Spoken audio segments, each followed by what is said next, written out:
তাদের জন্য জাহান্নাম ওয়াজিব হয়ে থাকবে। এক নম্বরে যেই সমস্ত পুরুষেরা স্ত্রীদের হক আদায় করে না, স্ত্রীর উপরে জুলুম করে, ওই স্ত্রী যদি তাকে ক্ষমা না করে, আল্লাহ পাক বলেন আমি আল্লাহ তাকে ক্ষমা করি না, কিয়ামতের মাঠে আমি আল্লাহ পাক তাকে জান্নাত দিব না, তাকে ঠেকিয়ে রাখবো। ওই স্ত্রী ক্ষমা করবে না যতক্ষণ তাকে জান্নাতে ঢুকানো হবে না ততক্ষণ। বুকে হাত দিয়ে বলেন তো দেখি কয়জন স্বামী বলতে পারবেন যে আমার স্ত্রী আমাকে ক্ষমা করবে, আমি তার উপরে জুলুম করি নাই, আমি জালিম নয়, আমি তার উপরে তার হকগুলো সঠিকভাবে আমি আদায় করি। আজকে 22টা বছর, 18টা বছর, 20টা বছর একটা মেয়ে বাবার সংসারে থাকে, যে বাবা এতটা প্রিয় তার ছিল, প্রত্যেকটা বাবার কাছে এক একটা মেয়ে মানে হলো রাজকন্যা। মেয়ে হোক কালো, কিন্তু একটা বাবার কাছে মেয়ে হলো রাজকন্যা। কথা বলেন ঠিক কিনা? এই রাজকন্যার মতো মেয়েকে লালিত পালিত করে 18টা বছর লালন পালন করে একটা পরে ছেলের হাতে তুলে দিয়েছে। মেয়েটাও মা বাবাকে পর করে অন্য একটা ছেলেকে আপন করে জীবনের একমাত্র সম্বল মনে করে তার বাসায় চলে এসেছে। এমনও মেয়ে আছে বাবার সংসারে থাকতে ভালো করে রান্না করতে জানতো না, নিজের হাতে খাইতো না, মা খাওয়াই দিত। এমনও মেয়ে হাজার হাজার আমাদের সমাজ আছে, নিজে খাইতো না, মা খাওয়াই দেয়। ওই মেয়ে এখন স্বামীর সংসারে গিয়ে নিজে রান্না করে, নিজে খায়, শ্বশুর শাশুড়িকে খাওয়ায়, স্বামীকে খাওয়ায়, সন্তানদেরকে খাওয়ায়। এতটা কষ্ট করে রান্না করে যদি ওই রান্নার মধ্যে যদি একটু তরকারি যদি স্বাদ কম বেশ হয়, একটু ঝোল বেশি হয়েছে, লবণ কম হয়েছে, ওই গরম তরকারি মুখের উপরে ছুঁড়ে মারতেও আমরা অনেক পুরুষ দ্বিধাবোধ করি না। কথা বলেন ঠিক না?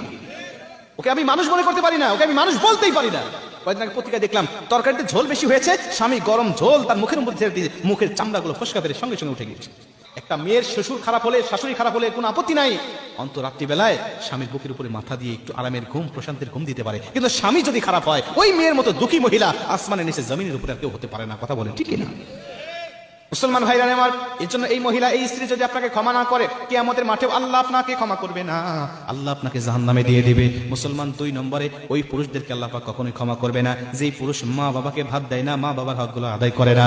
3 নম্বরে ওই পুরুষকে আল্লাহ পাক কখনোই ক্ষমা করবেন না যেই পুরুষ হওয়ার পরেও নারীর বেশ ধরে, নারীর পোশাক পরিধান করে, নারীদের সাজে সজ্জিত হয়। এমন পুরুষ আমাদের সমাজে আছে না নাই? কানে দুল পড়বে মহিলারা না পুরুষেরা? কি কানে দুল কারা পড়বে? অনেক পুরুষের কানেও দুল দেখা যায়। কথা বলেন ঠিক কিনা? হাতে চুড়ি পরবে মহিলারা, কিন্তু অনেক পুরুষের হাতে চুড়ি দেখা যায় কি যায় না? যায়। আপনাদের বগুড়ায় আছে? ব্যাস পরে, মানে চুড়ি পরে না, ব্যাস পরে। মুসলমান ভাইরা আমার শুনে নেন, আবার যদি কোনো মহিলা পুরুষের সাথে সজ্জিত হয়, আল্লাহ পাক তাদেরকেও জাহান্নামে দিবেন। শুধু জাহান্নামে না, আল্লাহ পাক নিজে লানত করেন তাদের উপরে, ফেরেশতারা লানত করেন তাদের উপরে।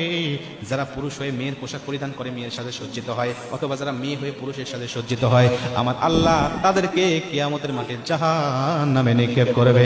জোরে কর নাউজুবিল্লাহ।